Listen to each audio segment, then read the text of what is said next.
Hello,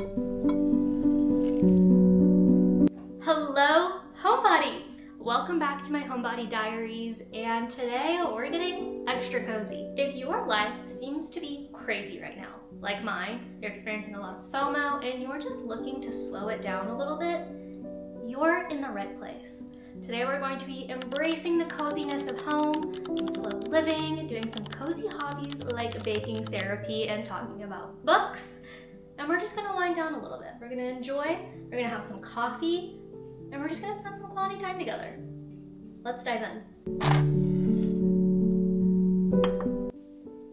Today we're actually going to be making some Espresso Chocolate Chip Cookies. I think I mentioned that earlier. They are cozy, they are warm, and this recipe truly feels like home. So today we're gonna be doing some baking therapy, which means I'm gonna stop talking and y'all can immerse yourselves in the sounds of baking. Before we dive into baking therapy, let's go through the ingredients. The most important ingredient today is room temperature butter. This recipe can be made with regular flour, however, I will be using 1-to-1 gluten-free flour. We're going to use some granulated sugar, but you can also use caster sugar or baking sugar. Light brown sugar is a must, not dark brown sugar. This is going to help with the consistency. 2 room temperature eggs are a must. To achieve the flavor of espresso, we're going to use some instant coffee, not coffee grounds. This is my favorite brand of chocolate chips, and the remainder of the ingredients will be shown in our recipe. I'll link the formal instructions below.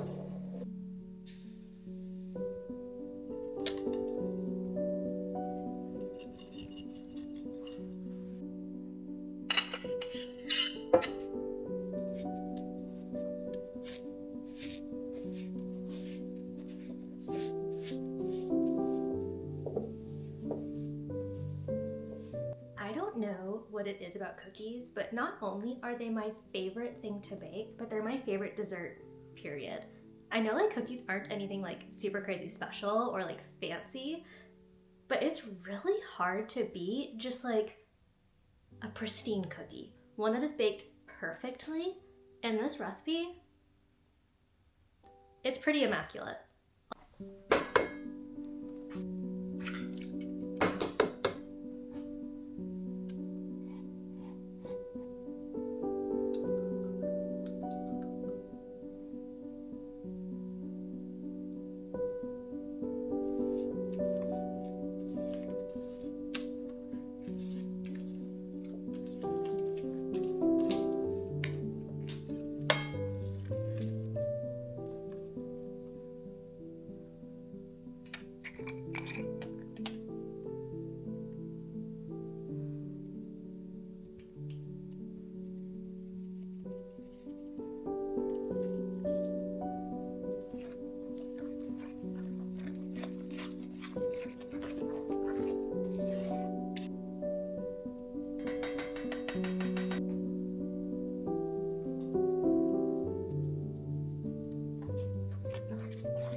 wish you could smell this. This dough smells divine. Honestly, I'm kind of considering eating the dough, which I would normally do, but I'm kind of hesitant because of the bird flu going around. So we're just not gonna risk it. We're gonna bake them.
While that bakes, we're going to make a little coffee because you can't have a cozy cookie without a really yummy beverage. So today we're going to do a chocolate dipped strawberry coffee. This one's very easy. It's not super involved.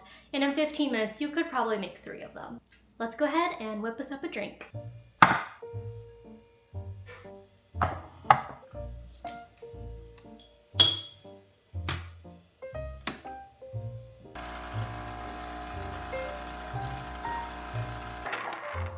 You're gonna want to get some dark chocolate sauce. I like this one by Tarani.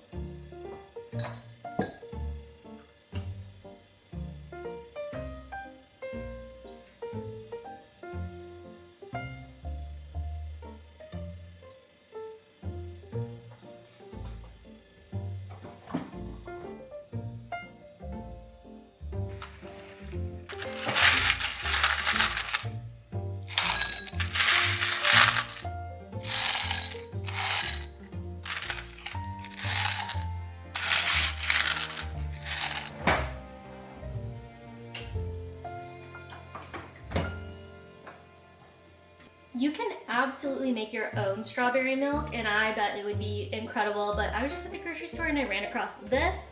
This is the Promised Land Very Berry Strawberry Whole Milk, so we're gonna give it a shot.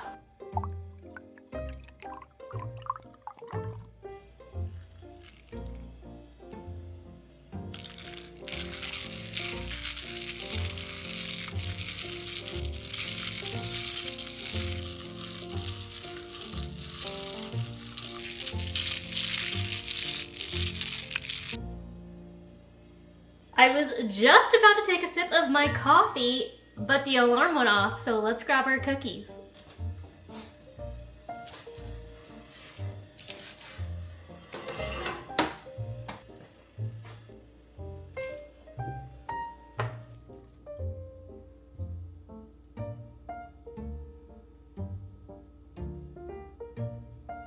I feel like we have to do a taste test. These look so good. Oh my goodness. The outside clearly has like a tough shell, but I can tell from the bottom of the cookie that the inside is soft.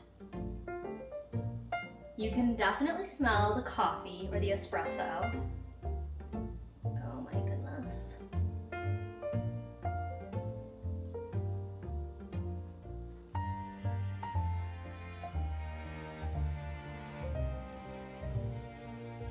Oh my. You would never know this was gluten-free. I truly love baking. I love how it makes me feel. I love that it's basically a craft you get to eat the end of. So this was a 10 out of 10. I'm so glad we made these. If you guys make these yourselves, please let me know. Or if you're doing any sort of baking and it's super fun, I want to hear about it. I want to be tagged in it.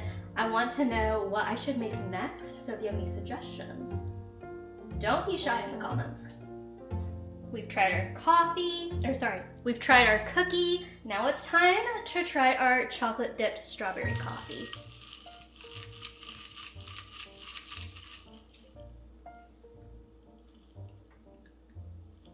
I'm gonna remake this 100 times. This is so good.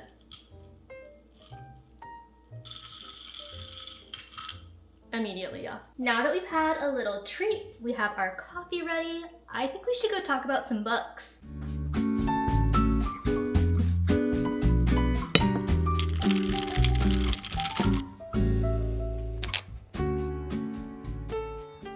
Let's dive into what I read in January.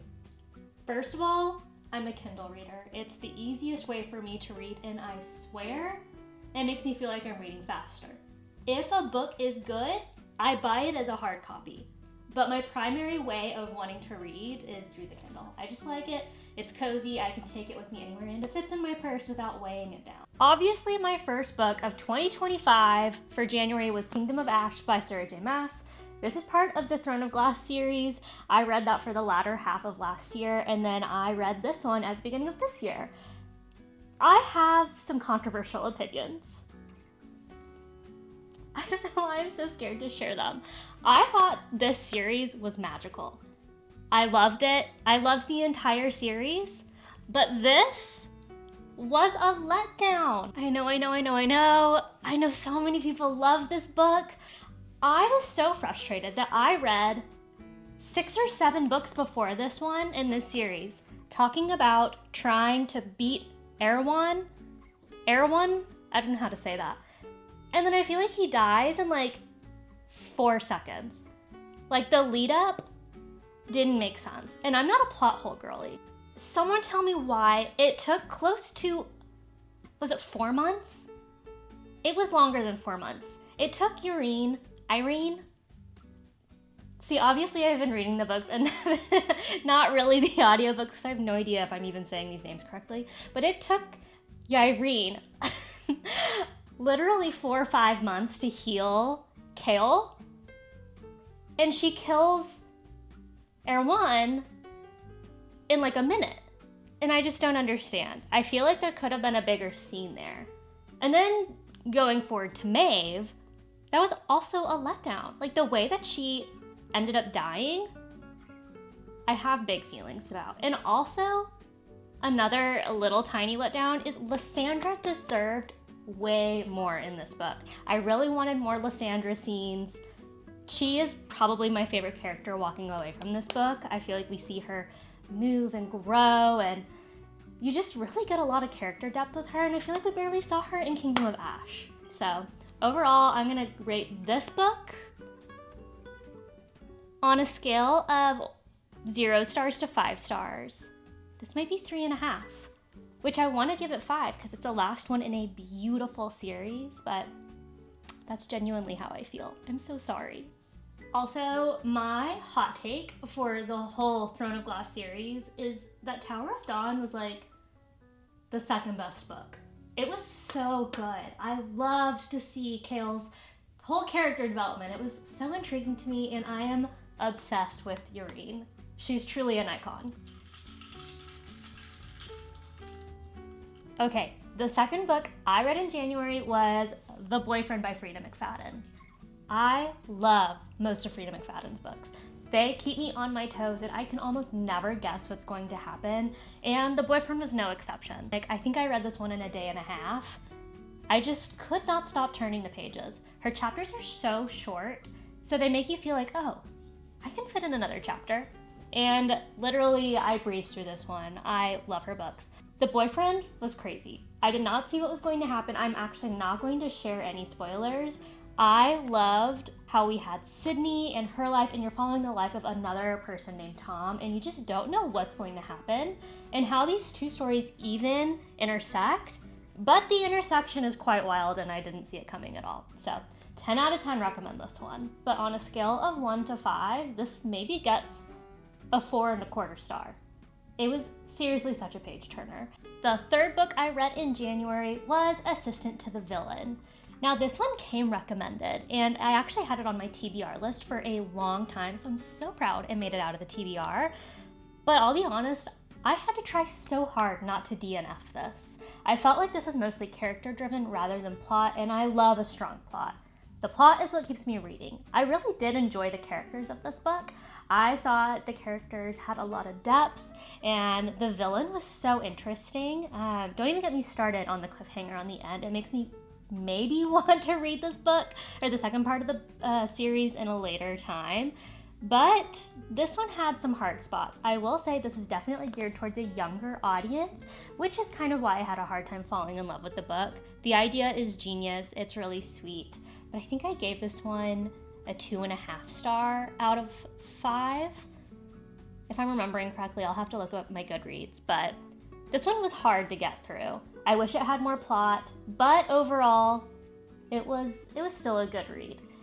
You just have to make it all the way through. The last couple of chapters are really amazing. So lots of world building, lots of character development, obviously, and I should give the second one a try. Okay, I've talked myself into it. I should. The first book is always normally the hardest one to read. So yeah, we're gonna do it. We're gonna read The Assistant to the Villain #2. I forget what it's called. The fourth book I read / listened to because I love the audiobooks is Harry Potter and the Order of the Phoenix. I am constantly listening to one of these on audiobook, especially when I'm in the car. It's like my little podcast. This is my 3rd time to read through this series. I just think it's fantastic. It's just so well written. I'm actually going to Harry Potter World next month. Is it the month after that? I'm not really sure. I'm really excited about it though. Harry Potter is just such a cozy read for me. I especially love the audiobook with the accent. It's just so mesmerizing and captivating. And what I really enjoy about this book is that you just don't know how he's going to encounter Voldemort this entire series. You have no idea what's going on with his mind. You have no idea what's going on in the background with Dumbledore, and it just keeps you on your toes. I've read this again several times, and I just learned something new every time I read it. One thing that I really enjoyed about this book was actually the Weasley twins, diving into their character development a little bit more, and I never realized, and I never put 2 and 2 together, that they do not graduate from Hogwarts. Like, I figured that they left and then they come back, but they don't come back. They start their shop, which is awesome, but yeah, I learned something new. I dive more into the characters each time, and this is just a fantastic read. Now let's talk about February. In terms of February reads, I've actually already finished one of my books, and it was Never Lie by Frida McFadden. I'm going to wait and share my thoughts on that next month in my book rewind reviews. The next book I plan to read is Fourth Wing. I haven't read this series. I've heard if you enjoyed ACOTAR that you've seriously got to pick it up. My mother-in-law read it and said it was fantastic. So that is on my list, especially because I feel like I'm missing out. I'm having FOMO about Onyx Storm coming out just a couple weeks ago, and I haven't been a part of it. So I'm gonna jump on into that, probably hoping to read the first 2 books in that series by the end of February, but that might be a little generous. And then the last book I'm planning to read is by C.S. Lewis, or is it J.R.R. Tolkien? One sec. This one is not on my Kindle. It's by C.S. Lewis. It is Mere Christianity. I found this over at Barnes & Noble, and it piqued my interest. On the back it says, Lewis seeks in Mere Christianity to help us see religion with fresh eyes, as a radical faith whose adherents might be likened to an underground group gathering in a war zone, a place where evil seems to have the upper hand, and to hear messages of hope from the other side. So this piqued my interest, and I'm going to give it a read, and I'll let you know next month what I think about it. If there are any books you guys think I need to read in March, please let me know now. I'm planning my TBR for next month, and I just have to know. I also want to know your Onyx Storm thoughts, but I don't want to know specifics or spoilers. Like, give me like a star rating. That would be really helpful, because I've heard mixed reviews. Let me know what I should read in March so I can plan my TBR. I'm afraid I'm gonna blaze through, not Onyx Storm, Fourth Wing, that series so quickly. So there's another series you're really into. This is your formal invite to tell me in the comments what I should read next. Or maybe you could tell me what not to read in March. Let me know what you read in January, what you are reading in February. I love talking about books. I hope you enjoyed today's video. I had so much fun being cozy with you guys. I really enjoy these little homebody diaries, and if you like it too, I would really encourage you and be so grateful for a like and a subscribe, as I am still new to the YouTube scene, so any type of encouragement is so welcomed. Join me next Friday. We're gonna be doing another one of these homebody vlogs. Let me know what kind of recipes you wanna see. Let me know what other topics we wanna talk about. I love these types of things, so I can just yap all day. Y'all let me know.